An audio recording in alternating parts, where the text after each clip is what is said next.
penguasa di dunia itu Allah. Kamu milik Allah.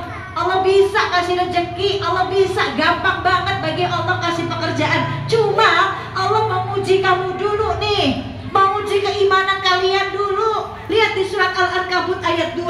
Kalau kita merasa kita beriman, ya, kita merasa diri kita punya iman, tunjukkan dong dengan keimanan kita. Keluar dari zona nyaman, jangan takut kehilangan pekerjaan kita.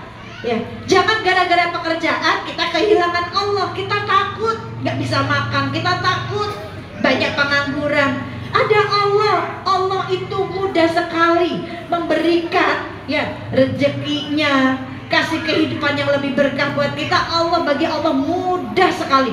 Tetapi Allah uji kita semuanya ini untuk melihat keimanannya kita. Lihat beluakum ayyukum ahsanu amalan. Allah ingin melihat siapa di antara hambaku yang aku kasih ujian nih. Mau ujian pekerjaan, mau apapun ujiannya, yang paling baik amalannya, yang masih tetap yakin kepadaku bahwa aku nih yang ngasih rezeki. Itu Allah. Maka jangan takut, Bu.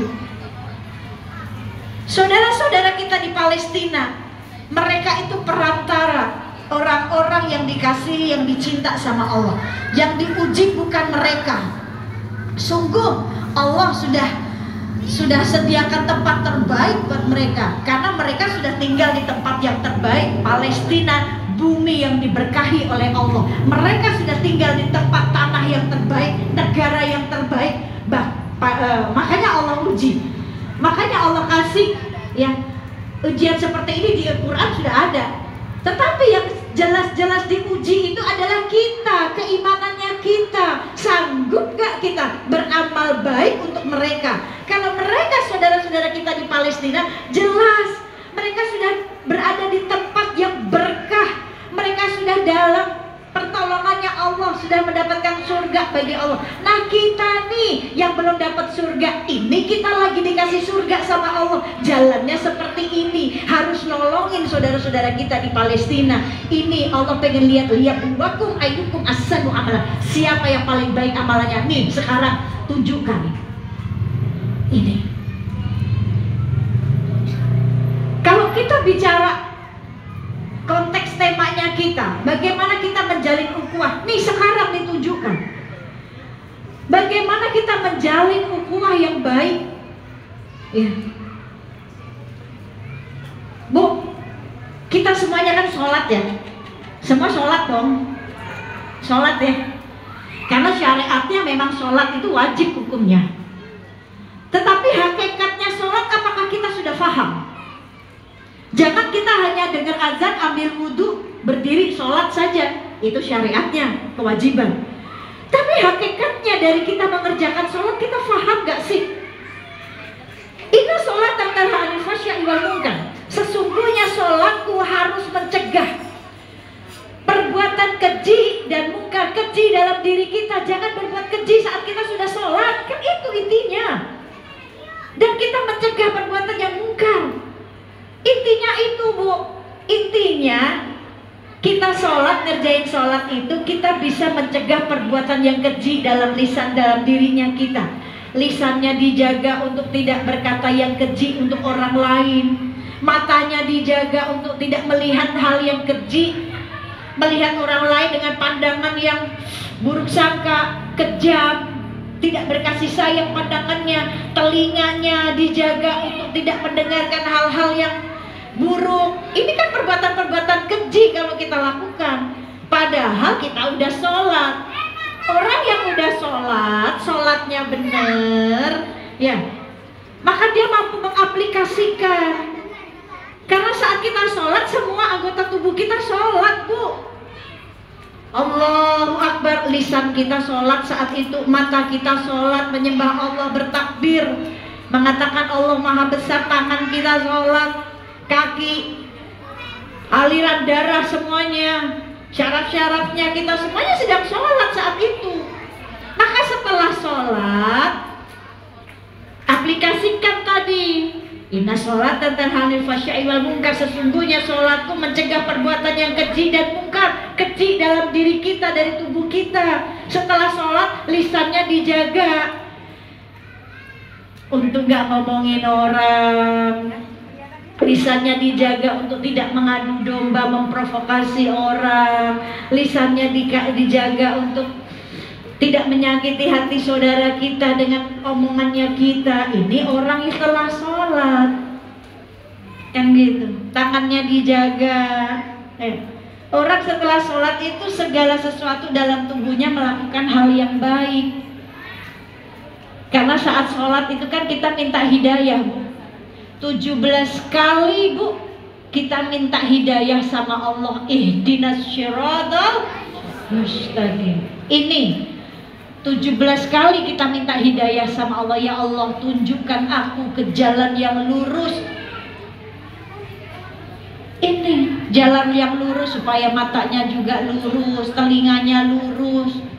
Kita dikasih telinga 2, Bu, supaya tidak ngedengerin orang sebelah pihak saja. Dengerin nih yang sebelah sini juga.